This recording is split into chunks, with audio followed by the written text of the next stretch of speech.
Hello, everybody. Welcome to Music Matters with Jason Tramm, and thank you so much for joining us for a unique podcast community where we explore the triumphs and challenges of the performing arts world as seen through the eyes of distinguished artists.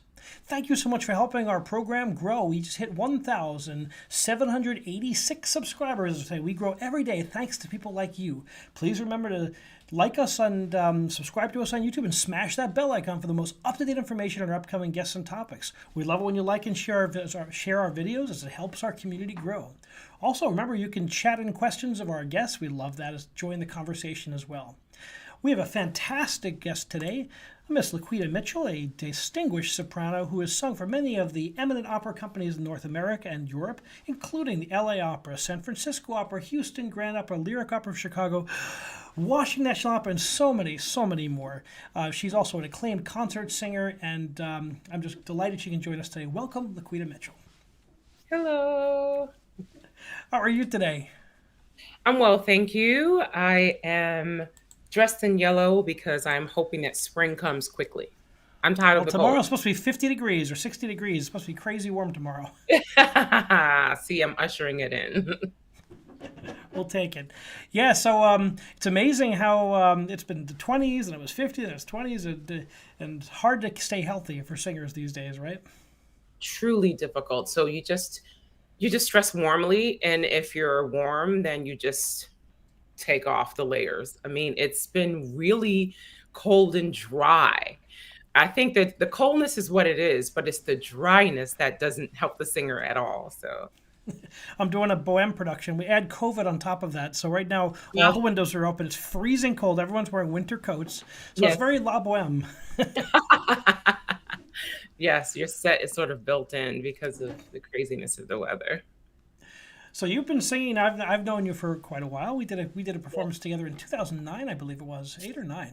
Wow. Can Yeah, you believe how fast time goes? But I've been I can't following you on believe social media, and you've been killing it, just doing such great work. And I it. mean, for such a long time. So congratulations on your success and all you're doing, and it's really exciting to see. Thank you. Thank you so much. I remember, I think we did Porgy together in New Jersey. It was like my second time singing the role after having debuted it at San Francisco Opera. And I didn't really feel like I was a vet. I just felt like I was still getting my feet, wet with the role. And I remember distinctly um, working with you and thinking to myself, wow, he's made this quite easy for me to sing because Oh, it's well, such a thank you. exceptionally difficult role to Yeah, sing. it's such And a difficult opera. it is so difficult. And so my friends and I talk about that all the time when we reminisce about some of the productions and some of the musical experiences of Porgy that we loathe or we like. And you're certainly on the list of like. Oh, that's sweet. Well, thank you. It was an amazing cast in that production. I worked hard to It put that was. together, and after you came out of San Francisco, what a place to start that role. I mean, wow! I Talk know. about jumping into the fire. Yeah, I'm crazy. I don't know what I was thinking. But no, but I had some experience with the role of Clara in the same production. So I knew the production pretty well. And so I at that point I'd done so many performances of Clara, and as it was moving into San Fran, David Gockley wanted a new sort of look and some new singers, which is, it happens, in opera all the time. And I'm so happy that he chose me. It was a wonderful experience for me. It was wonderful. How many performances of Best would you say you've done up to now? Not as many as I've done Clara. Funny. People sort of know me as that just because of the DVD, but I think still to this day I've sung more Claras than I have Bess. Wow. So that's pretty. It's pretty. It's great because I think sometimes the roles are interchangeable. A lot of the ladies grow into the Bess. So as I did Bess in San Francisco, Angel Blue sang the Clara. So now she's the Bess, and so it could go either way. I'm, Honestly. I'm certainly aware that with the baritones, there's so many chances for baritones in that opera. Exactly. The baritones. You can be Jake. You can be, Laurie Frazier. You can go into, Crown or Porgy. And that's what sort of happens. Like I have friends, Lester Lynch can sing either. He can either sing Crown or can sing Porgy. And they're both really beautiful. That So was one of my favorite memories from that production. Was I think one of them was in a costume fitting. So maybe Greg Baker was in a costume fitting. So Lester Lynch jumped in his porgy. Then Greg came back and jumped in his crown. They swapped them, and it was yeah, unbelievably fun. yeah, We just kept going because it absolutely. was really great. Oh yeah, absolutely, absolutely. It's a Wow. great opera. So tell we'll get more into porgy later. Tell me about. Did you always know you wanted to be an artist? I knew I wanted to be an artist of some type. I didn't know exactly what growing up. I knew that I could sing, but growing up in Brooklyn, New York, everybody sort of sang. I attended a church where everyone had to be in the choir. And so everyone just sang, including my cousin. Like we all just sang because that's what we were tasked to do. So I knew I wanted to be in the arts somehow. And I grew up during a time where any and everything seemed possible. And so I didn't really think about opera until much later, or classical music until much later. I attended Performing Arts High School in New York City, LaGuardia, right across the street from the Metropolitan Opera House. And so that was a wonderful opportunity for me. I met some amazing artists there. And we also had a teacher who unfortunately passed away a year and a half ago now. He saw in all of us a way, well, how can we make this gift what it is? How can we do this? How can we do that? And I miss him, and I love him that he saw in me that there were possibilities. And that's what I think about now in my teaching. I constantly tell my students, there are many, many possibilities in the arts that, classical music, standing on stage and delivering isn't the only way. There are other ways where one can find heart and passion and be expressive. So, yeah, That's a great lesson to learn, to yeah, impart that. There really is. I've known so many people in the business. Singers who've gone on to become company administrators, who've gone on to oh, yeah. become fundraisers. There's just so many possibilities in the arts today. Oh yeah, yeah. So I'm constantly, telling my students this thing. Whether my high school teacher, he saw in me that there was a hunger and that I was curious. So I want that. I want to bookmark that word curious because I feel that it's curiosity that brings students and teachers alike into a space of possibility when you're curious about things. Wow, I never thought I could sing that. Wow, I never thought that I'd be able to play that role or play this piece or whatever the case may be. And it's about curiosity. And my teacher saw that within me. He gave me at that time CDs, which people probably don't listen to or don't even know what they are, I'm older than you. honestly. It was cassettes in my case. Right, cassettes and things of that. Of course, I don't know what a cassette is, but yeah, like, yeah. So he gave me tons of music, and he was like, "Laquita, your voice is really high, and in terms of soprano register, and this dream about you becoming Whitney Houston, that's not going to happen. You don't sound like Whitney. You need to sing high." And so that's what I started to listen to tons of singers, and that's what sparked my curiosity. And it was singing Handel's Messiah at school, and learning the Brahms, some parts of the Brahms Requiem, and choral, obviously. And so he sparked my interest, and he said, "Laquita, you need to go to college." And I applied for so many colleges, and he said, "I really, really think you should go to a school named Westminster College in Princeton." And I was like, "Well, Princeton, New Jersey. It's close enough to the city, but yet far enough away from my grandmother that I'll be fine." So it sort of worked out. I applied, I gained admittance, and um, my world just opened up, and it was because I was curious. Westminster's such a good school. It was such a Ah, it's a very different school today, but it was such a great school back then. And I yeah, know so many singers like yourself have gone on to incredible careers. yeah. And it's just I've heard those choirs for years and years and years, and I hope they get it back to that level that it was. Yeah, we're going through a transition. Transitions can be difficult sometimes, but we are pushing forward. And I think next semester was a fall 2022. I think there will be some great stuff happening with the school again because it has such a legacy. And yeah, I'm really, really hopeful for what's to come for the school. So I know you worked with my dear friend Donald Thompson when you were over there, right? Oh, yes. I didn't He's know been on the you. show, and he's a great guy and terrific He person. is so sweet. And did I just say he was sweet? He's salty and sweet, I'd say. I love him though. He's I have to say that there have been many angels in my life, but my high school teacher and then Donald Thompson, those two angels were the ones who have helped me to become the artist that I am today. I don't think I would have a career if it were not for Donald Thompson and Ronald. Wow. I would not. I wouldn't. I didn't come from a background. I come from immigrants. My parents are immigrants. Well, my mom is an immigrant from the country of Panama, and you know these people came to this country to work and make better lives for us.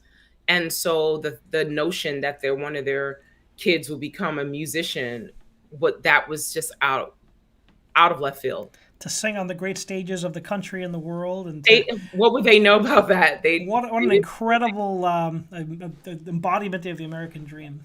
Absolutely, absolutely. I'm the first to graduate from college, and then after came the rest of the kids, and I'm the oldest of the grandkids. So it's yeah, like it took totally like a village, you know what I mean? Like of people who said yes, you can and you should, you know. How So amazing that now that you get to pass on the information and you get to inspire the next generation of performers. yeah, I hope so. I'm an adjunct professor at Brooklyn College, which is so strange because it's my old neighborhood, and I actually grew up in that neighborhood. I graduated from junior high school in that auditorium, and it's amazing to to go back to Brooklyn and to see the change and the growth. And I'm also now new faculty member at the Manor School of Music and College of Music, I should say, at the new school. And it's really it's amazing to impart everything that I've learned thus far. Um, it's amazing that people listen.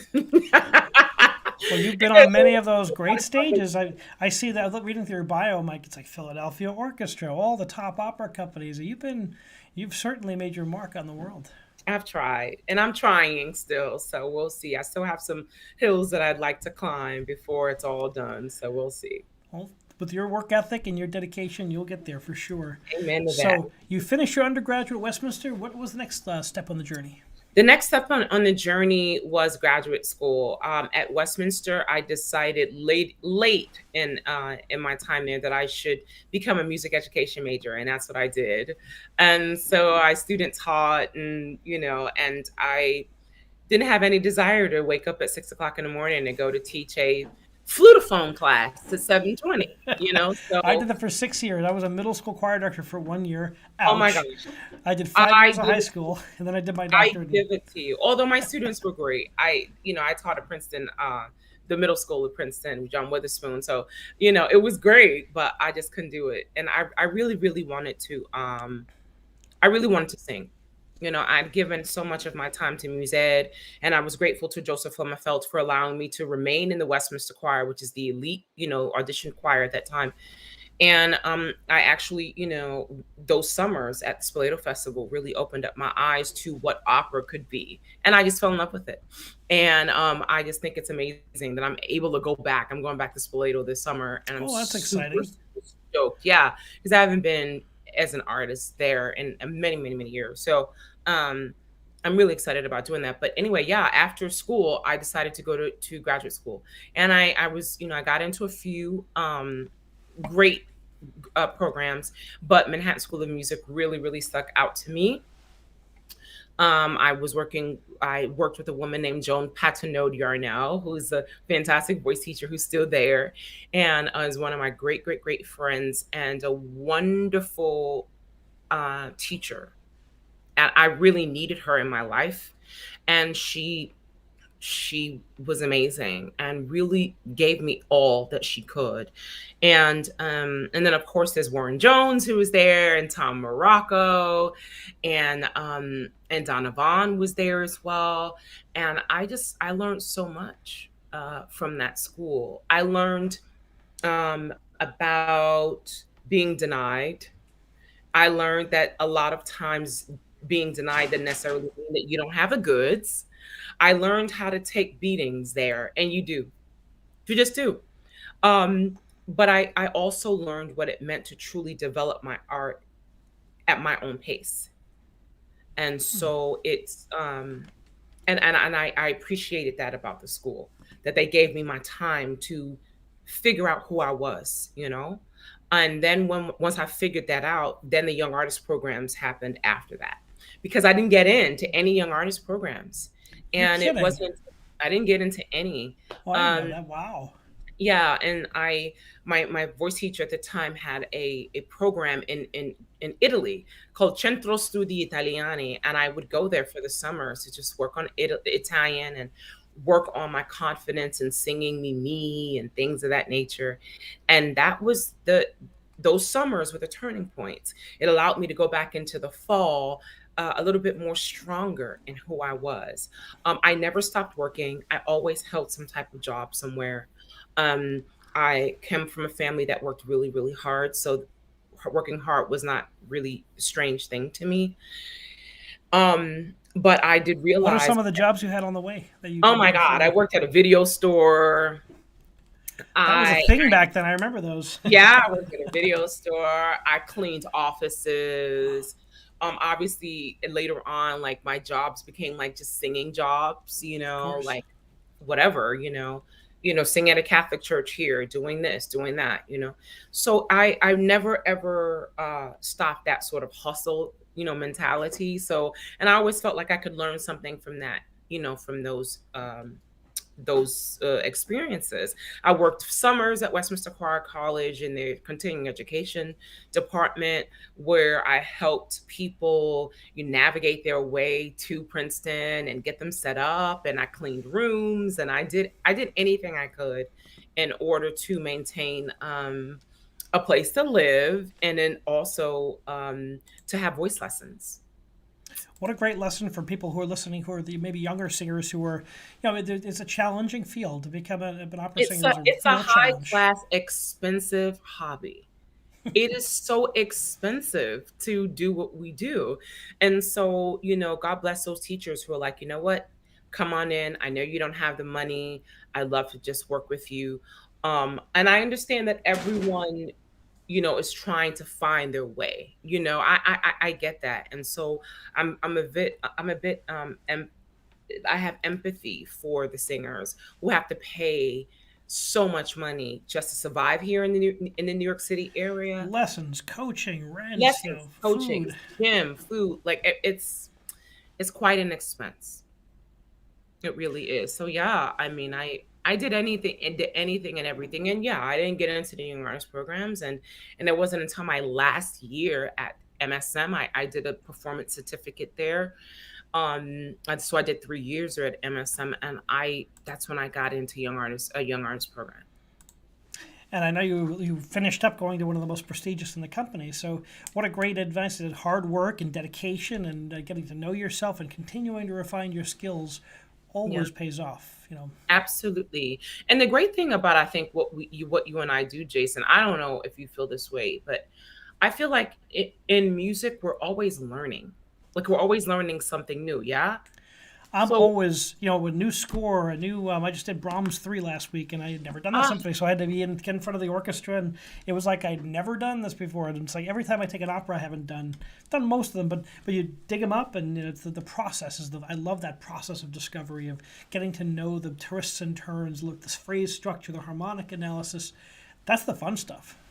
it is the fun stuff, and then you realize how everything that you learned in your history class, the things you can remember, you know, Dust it off. You need to know that stuff. Your yeah, theory, your things you can harmony, remember. You're like, orchestration. oh, that's what she meant. I don't know, but I just feel like we're always learning something new, and that is the curiosity thing.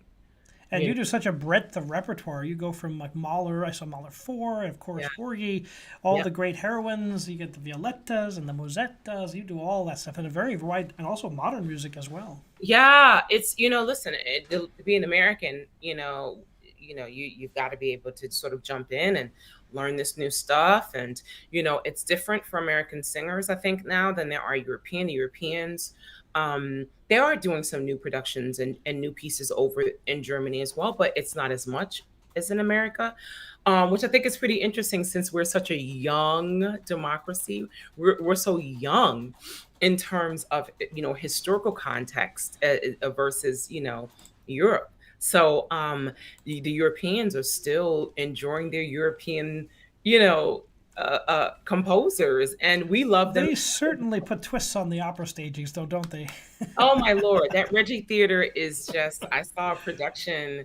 Someone sent me a clip of a production, of Tosca and then something else, and I was just thinking to myself, how is this, Lord? How does this work? It's pretty. It's interesting, is what we would A say. lot of people say they close their eyes and pretend they're watching Yeah, Tosca. yeah, and so many people that live in Europe who are sort of old guard, they just don't like it. They don't attend, which is really sad, actually, because we should we should be hiring directors and conductors who have an understanding of what the music meant.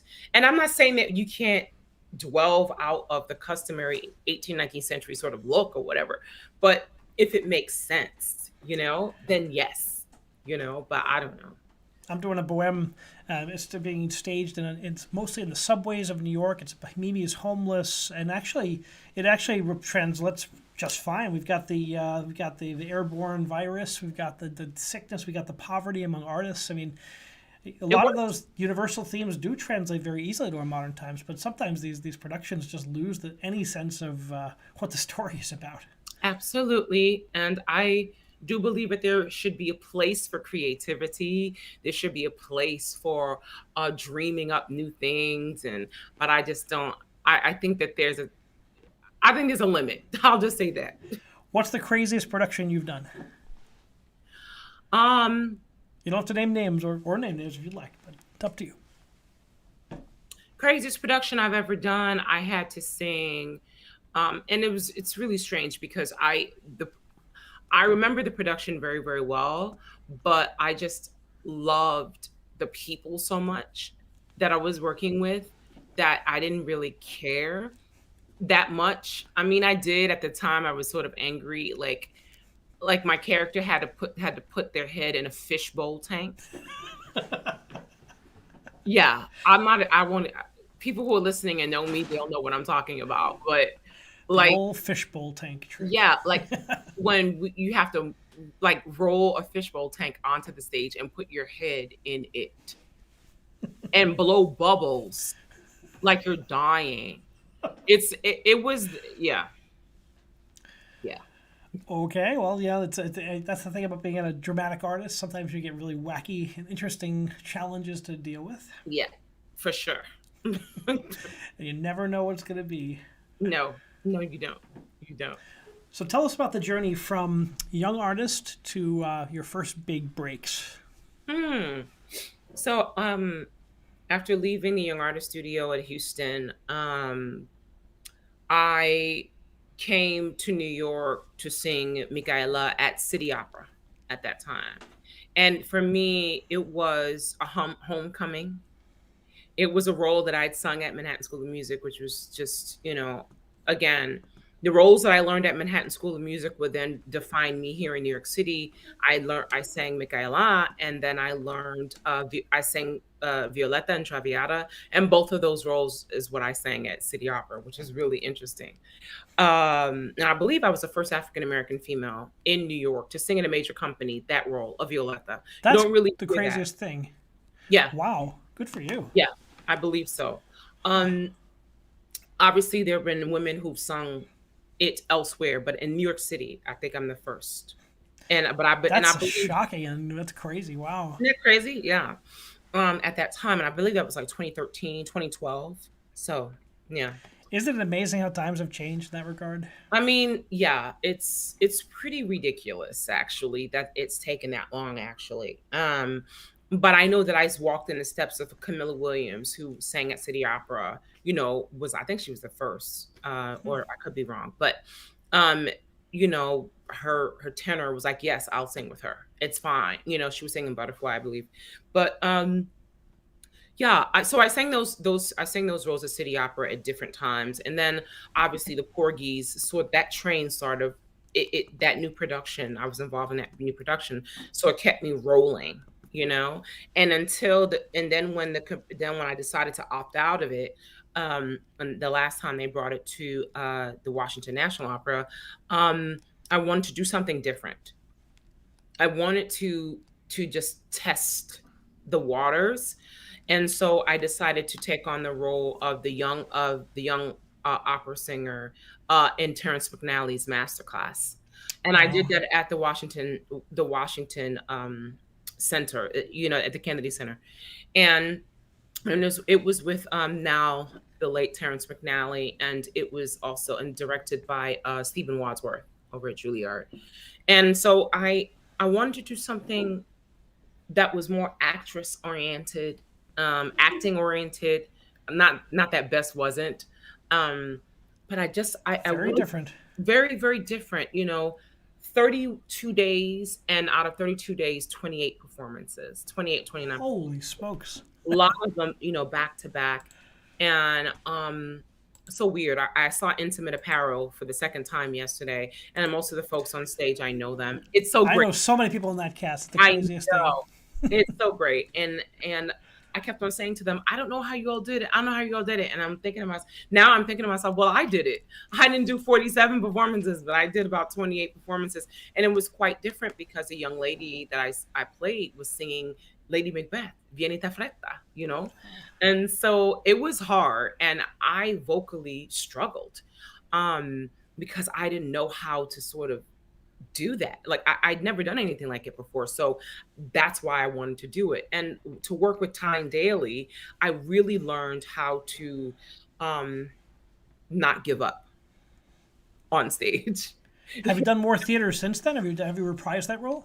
I haven't. I haven't. It came to New York after we'd finished it for a limited run, and they decided to hire a more Broadway actress to do it and not a real opera singer. And I actually think it worked. To sing a role like that for, almost 6 to 8 weeks, it's hard. It's really hard. And it takes you out of that comfort space. And so, I went to the opening. It was wonderful to see it. Some of my friends who were in the original happened to be in the Broadway, cast or whatnot. And I just and I thought, well, I checked the box. I did it. I did not have the opportunity to do it on Broadway. That's fine. I'm doing other things. And so as you said, that my career has been varied. Some of that has not been by design. Some of it has been by, okay, we'll hire her for this. It's how it goes. Sometimes you're in, sometimes you're not. But for the most part, everything that I've sort of taken on, I've been really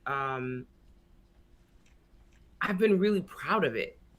I can say, wow, like I actually learned that. I did that. Um, and I have experience in it, and now I can give it to someone else. What are some of the experiences in your career that have really, like, obviously that's one of them, but what are some other ideas and what are some of the musical performances and some of the people you've worked with who inspire you to go to even greater heights? Hmm.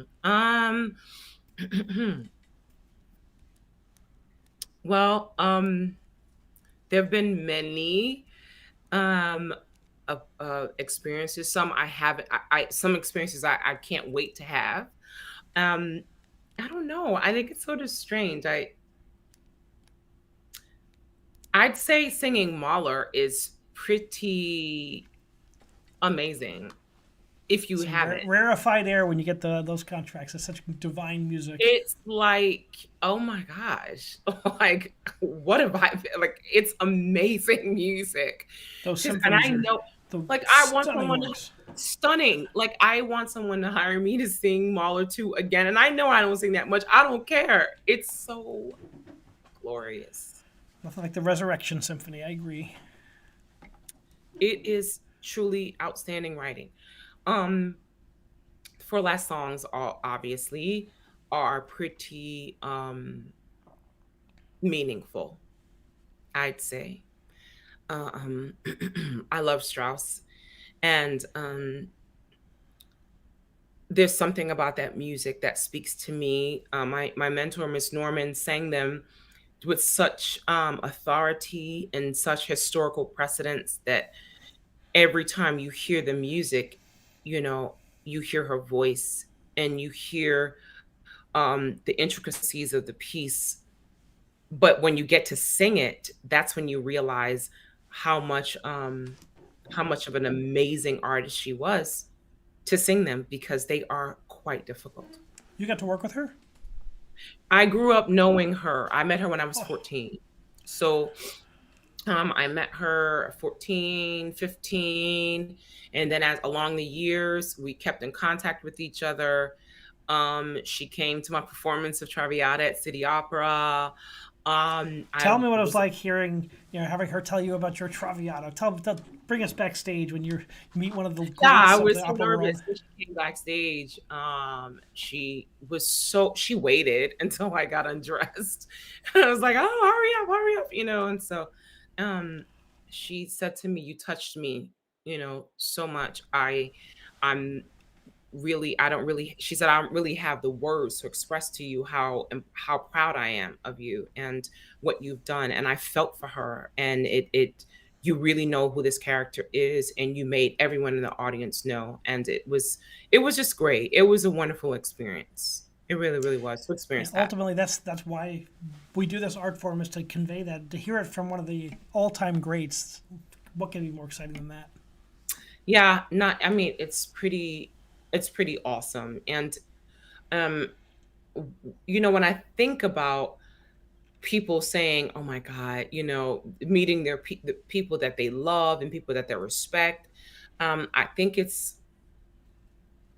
artists. I think in this business, I think that we sort of uh, we turn these people into heroes. We turn these great conductors and these great singers and directors, and we turn them into these big, larger than life heroes, because to us that's how we feel. But then when you really sit down and think about it, these were just human beings who decided to take a risk, decided to do something that, in her case, a lot of people said she couldn't do, and that's why she did it. And she it wasn't that at that time it wasn't great. It was that it was different, and then people respected it, and they respected the amount of effort, joy, technique, and utter all encompassing, I don't know what the word is, but when you just throw yourself into a piece, where you completely just resign yourself to being one with the piece. And a lot of times, opera singers and artists of this day, we don't have the time to do that. Everything is quick, everything is fast. You Budgets know, are tight. Yeah, it's your never budget's easy. tight. You sing this one day, you sing this the next day. So how do you synthesize trying to keep a roof over your head, being 110% for your family, for your music, for your students, for your art itself? Sometimes something slips.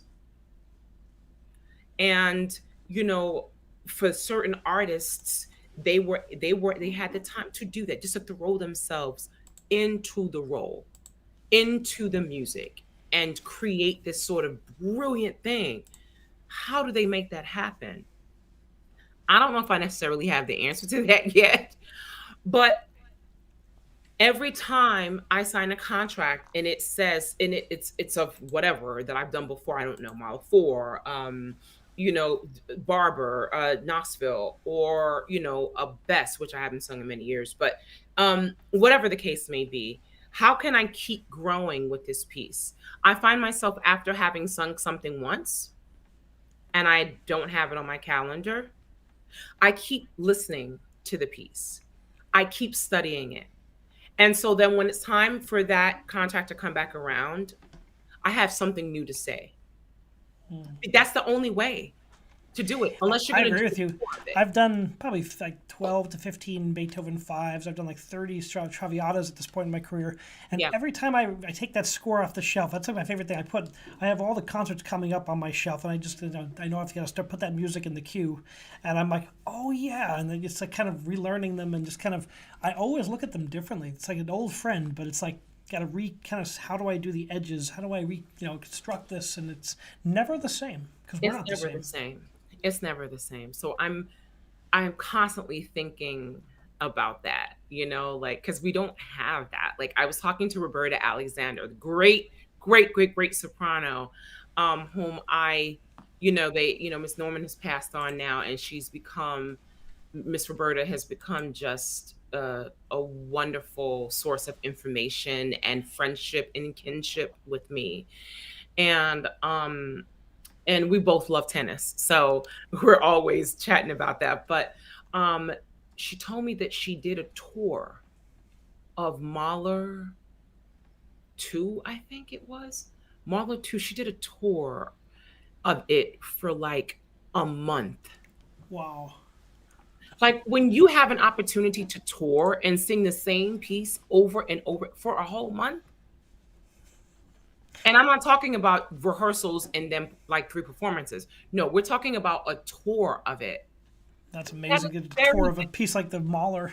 yeah, like you don't get those opportunities to do that. Or when Marilla, the Marilla program used to have the Western Opera Theater tour, you would tour the opera for like a whole summer. That's something that just does not happen. It gets in your bones, right? Exactly. So how do you as an artist get that much synergy, although we don't, even when we don't have that type of vehicle to help us do that? I'd say listening. I'd say obviously constantly practicing. I'd say like I do, if I'm singing a new role, I call my friends and I say, why don't you meet me at this date, so and so and so and so, and let's just sing through it. Let's sing through the whole opera. That's what I did with Aida. Never got a chance to perform it because the COVID knocked me Oh, out, you know. But that's you'd be what a fantastic Aida. That's such a I great think role. now. Yeah, I think now. Back then, probably not. But I think now I have more of an understanding of my voice, and so yeah. If there was anything that I pray for is that I sing more opera, more traditional opera, I should say, and I'm praying that that happens more so now than ever. We'll see. It's out there. So tell me about the COVID chapter, and obviously you're very busy with performances. You're teaching. You've got all this happening. Everything shuts down. All live performances stop. How did you keep your art flourishing? I think like everyone else, everyone got online and started speaking about those things that, we never thought we'd talk about. I did a little weekly show on Wednesdays where I called on people to talk about education and talk about singing, to speak about I did a huge, like I think it was like maybe 4 hours or so of Wow. Facebook Live with Europeans, these expats who decided to move over to Europe and have lives and careers over there. I did a wonderful interview with the Aidas of our time, Andrew Thomas, Angela Brown, Latanya Moore. I did a wonderful, obviously during the COVID, we were really, really struggling with the pains of the death of George Floyd. And so I did a wonderful talkback interview with men in opera, Black men in opera, and it got picked up by Monica Eunice's The Sing for Hope folk. I love my people at Sing for Hope. And it got picked up by their summer initiative, which is run by her dad, Dr. Eunice. And so my interview was viewed in Munich, speaking to all of these operatic baritones. And we talked about how the trajectory of opera has changed or not changed from the oldest to the youngest of the baritones. And so I did some really interesting interviews. I also was able to do some teaching, obviously, online. And I learned music. I was able to cook and stay home, but it was We a tough. gained so much more time because of the lack of travel. That I mean, I had so Yeah, much more time in my day. I'm like, now what? I'm like, I don't have to drive 2 hours there and back and yeah, rehearsals, and it was very, very unique time. yeah. It was a unique time. I pray that we don't have that again. But if we do, I'd probably do a few other We things. had a mini one in January. It was like I had Yeah, concerts canceled and postponed, and it's like, okay, now it seems to be back yeah. I more feel or so less back on badly. track.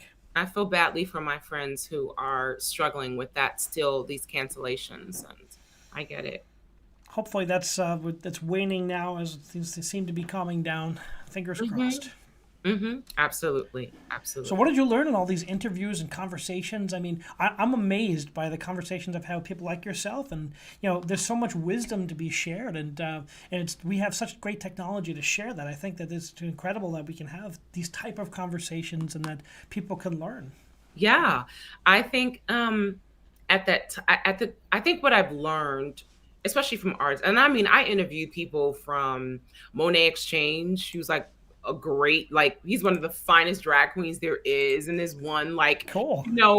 project, what is it, RuPaul's Drag Race, Oh like he's yeah. a good friend of mine, and I've interviewed him down to people who are young artists, people who are just going into young artist programs, and I realized that the business of entertainment is a business. It is a business. And as much as we are trying to do everything that we can with diversity and equity to try to include people, the issue is not necessarily, well, some of the issue is who we put on stage and who we don't. I agree with some of that. But the issue is who's behind the table. And it still is the issue, I find. Um, I think that we are starting to come out of that cloud of diversity and equity, and I still don't think that people quite understand what the movement was really about. It wasn't necessarily that we needed to put more Black people or Asian folks or who are other on stage. It was really about the changing the way that people process and think. And I So don't important. necessarily think that that has happened. I think that's going to take some time, but we're already seeing a lot. I'm looking around. I've got so many African American colleagues and friends who've been on the show, and it's great to see everyone exploding in their careers, developing, and I just love to see friends out there working. It makes me happy, and to see people I do. achieving and getting on the big stages. And Yeah, I do. I think that it's great that folks are working and things of that nature. I still think that I I'm not quite sure if they're I get what you're saying, and I get what everyone is saying, and people are working, but that's not necessarily what I'm speaking of. What I'm speaking, because everyone is, if you're great, if you're great, you're going to work, right? But it's about posts. Like if you look at most major universities in the United States, there are not very many tenured Black professors. There just isn't. interesting. If you look at opera companies under symphonies, like for a long time there was just one admin person in charge of a major symphony orchestra, and I believe that was Mark Williams in Cleveland. I believe so. Now he's gone, he's at Toronto, and now we don't have one. So you understand that I'm speaking of Sure, in institutional. it's institutional. That's what I'm thinking of. I'm not speaking about the artists that we put on stage, because that can go either way. I have a But it's, feeling that these artists are going to be the next generation of administrators too. That they're going to be, that it's very often that the artists become administrators. And I think we're going to see that natural development as we go. I hope at least. I think that's important because everyone who comes in there with a different perspective adds so much more to the what's possible. so in speaking about the possibility, when everything sort of happened during the summer of 2020, my manager asked me, well, what can I do? And I think that that's an important question for everyone who's in this business. What can you do? So I said, well, why don't we begin a mentorship program for artists or people who want to become managers? Because to this day, now there is one Black person who is an artist manager in the United States Wow. of all of the artist agencies. There's one. Who is it? I got to know. And I'm going to tell you who he is because he went through our program. Fantastic. And the name of our program is the sorry, it's pretty long, DLMP, Developing Mentorship Leadership Program through UIA Talent Agency under Vanessa Uzan. And we started this program, did a lucrative process, sending tons of application information, video, tons of interviews, and we decided on two people. And this guy happened to be one of the two. He was not living in New York City, but knew about the business and really wanted to be a part of it. Came on in, fell under Vanessa and Aaron, fell under their wing, and they all wrote and said he really is doing an excellent job, and we really believe that he can become an artist manager. And That's with exciting. that, and with that, he performed some of my contracts, he did some of my contracts. He really learned under the system. And so IMG took an interest to him. And now, after graduating from our program, he is now an artist manager at IMG. And his name is Devere Burnett. Devere Burnett, a pioneer in the management. I feel like that's fantastic. I mean, it's just I don't think people see themselves in a lot of these positions. I think it's so important we shake that paradigm. We do. We have to do it. They have to see us. They have to know, because again, people have seen people, singers of color, of all colors on stage for many years. But again, it's behind the scenes is what I'm far more interested in. And now that Devere is there at IMG, he has an opportunity to reshape and refocus what an artist manager can be in 2022 so that the kids later on can see that. Well, it's a very long-lasting impact to make changes like this and to really, fight for something you believe in and just to create something new. And wow, how do people Now find we're out more about opening that up program? possibility. Yeah, it's through UIA UIA Talent Agency, and we're really looking for qualified people to apply for artist management training. It's a great company. And the great thing about the company is that it's multifaceted. So you have your classical portion, you have your television portion, you have your movie portion, you have your voiceover work portion, directors, and conductors. And so it's such a multifaceted sort of agency. So I say to anyone who's interested in truly becoming an artist agent, please look into our program. It's been on Indeed for months. You will be surprised the amount of people who have applied, not very many. And I think a lot of people don't apply because they're a bit apprehensive about the classical portion of this classical side of the organization. So, but they are able to get the help that they need. It's exciting, and it's amazing that an artist on the stage can make changes, and it just goes to show that when you believe in something strongly, you take that risk and Yeah, get out there and yeah, find a way to create change. yeah. We needed to do it. It was time to do it. It's not okay that we don't have more diversity on that end. You know. Well, when you see something to stand up for, it's just so important, and that goes for everyone. Get out there and fight for what you believe in and make it work. Absolutely. And it is. And apparently he's doing very well. He has some great new young artists on his roster. He has his own roster. Wow. Just less than a year ago, like he was living outside of the city in Midwest somewhere, dreaming of doing this, So yeah. Well, just like the artists who dream, in school and they're in grad school and the artist programs dreaming about their chance to get on the stage, you've taken that same journey in your unique way. Absolutely. I've tried, and I'm still trying. I am very happy to do what I do. Like I enjoy what I do, like I enjoy singing so much. I enjoy giving back and helping people so much. Um I I I enjoy music and the stories behind it, you know.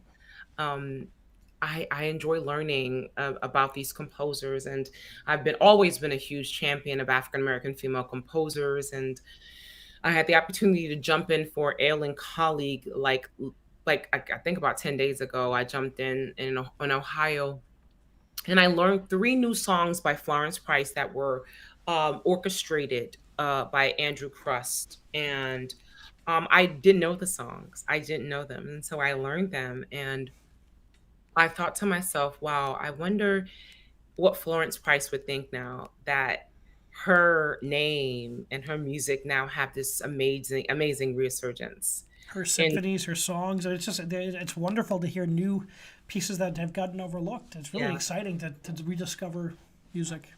yeah, it's totally rediscovered. I also I'm thinking about so many African American female composers whose music we don't know of, who are a little bit later than these ladies like Margaret Bonds and Florence Price, and we don't really know who they are. And it's going to be interesting to sort of experience that resurgence as well. I don't know. We'll see. I'm a lover of music. If I hear a beautiful melody, I want to know who wrote it. If You're I a scholar, obviously. You have that yeah, constant intellectual curiosity, which is uh, why you're totally, successful. And this is a lesson for totally, anybody out there. totally. Like I was told by Miss Norman and some other people too. Well, do you know the 7 early songs of Alban Berg? And I was like, no. And they're like, okay, you should. And so I got the opportunity to sort of sing them, and I'm singing them in like 2 weeks. And Where is they that? are truly at the Brooklyn Art Song Society. I said yes because it's Brooklyn, and I'm from Brooklyn, so that's why I say yes. Can't be any harder than those, huh? Right? And I mean, they're so difficult. They're extremely difficult. And I'm so happy that they were written at the time that they were written, because if it was any later, I'd think I'd said no. I think I'd say no. Like this, at least they have a late romanticism to them that's sort of like Marx, Joseph Marx, and like Strauss, but it is I get it.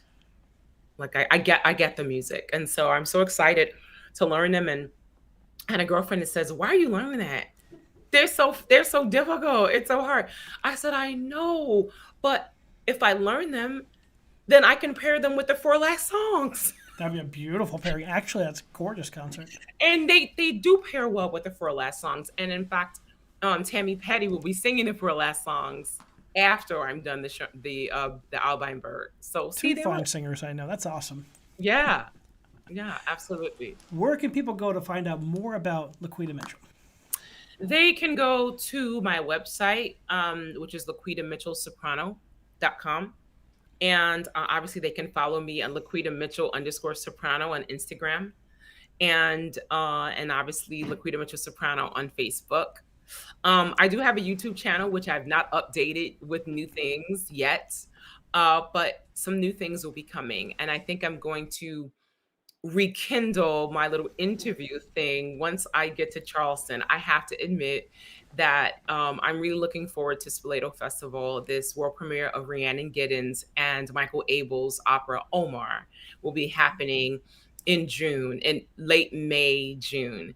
And so I'm really excited about the piece. And I think I'm going to do a little return to the airwaves. I hope I don't give you a run for your money. Actually, I won't give you a run for your money because you're pretty great at what you do, my Tramm. So I think I'm going to do an interview with the artists there. I think it'll be a great way to sort of I'll be the first to watch. yeah, I think it's great. Michael Abels is just, oh my God.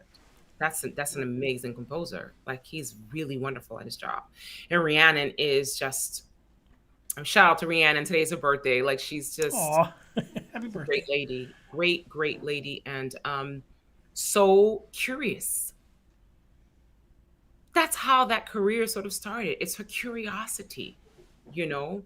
So yeah, I'm totally excited about that. And also, um obviously people can find me at Manus, at the Manus website, and at Brooklyn College as well, if people want to get in contact with me through there. But the next performances are the Alvin Berg seven early songs on the 4th of March at 7:30 in Brooklyn. And then I have a really and then I'm doing Beethoven 9 with the Memphis Symphony, I believe the 26th and 27th of March. And then I do a performance of The Ordering of Moses by Nathaniel Dett. Interesting. Yeah, it's a piece that was, I believe it was first heard on NBC. And then when the syndicates, of NBC on the radio back then in the 50s understood that he was a Black man, they cut the trend. And so his piece was only heard at certain places. And when I heard the piece for the first time, it was with the Cincinnati May Festival, and James Conlon was conducting, and it was at Carnegie Hall. And they decided that they were going to play the very transmission that the world had ever heard of the Ordering of Moses. And it started, and the broadcaster spoke about the piece, and they did speak about Nathaniel Dett, and then it was understood that he was a person of color, and we heard in Carnegie Hall the cutting of the transmission. Oh, So you heard in Carnegie Hall what everyone heard back in the 1950s that very night. And then they started the piece. And I thought it was pure genius. well, Like, that's makes it pure. more contemporary, makes it more striking, and how Oh, important the work is to be heard. yes. So the Ordering of Moses will be happening in April with the winter, the Bach Society. And so I believe we're recording it too. So I'm really looking forward to that. And then I'm off to Spoleto, and a lot of concerts during the summer. I'm at Chautauqua, the Symphony during the summer. Where else am I? I'm at Caramore. Well, that hasn't been announced yet, but and Coming then soon. coming soon. And I think there's something else, but I'm forgetting it. But Well, everyone should it'll keep track of this really dynamic soprano who's making a huge, name for herself and has for a long time. Continued success in all of your performing and your teaching and all your studies and all of your everything you do. Well, I want to thank you so much for asking me to be a part of Music Matters. And when I think about the title, it sure does matter. And it brings us such joy. And I look forward to the day that you and I get to work together again, because you're quite good with that stick. I appreciate that, and I look forward to that day as well. Yes, congratulations to you all, and thank you for watching. Continued success. Thank you for Yes. joining us here on Music Matters with Jason Tramm. Please remember to subscribe to us on YouTube and smash that bell icon for the most up-to-date information on upcoming guests and topics. Thank you so much for joining us today, and remember, keep music alive. Amen.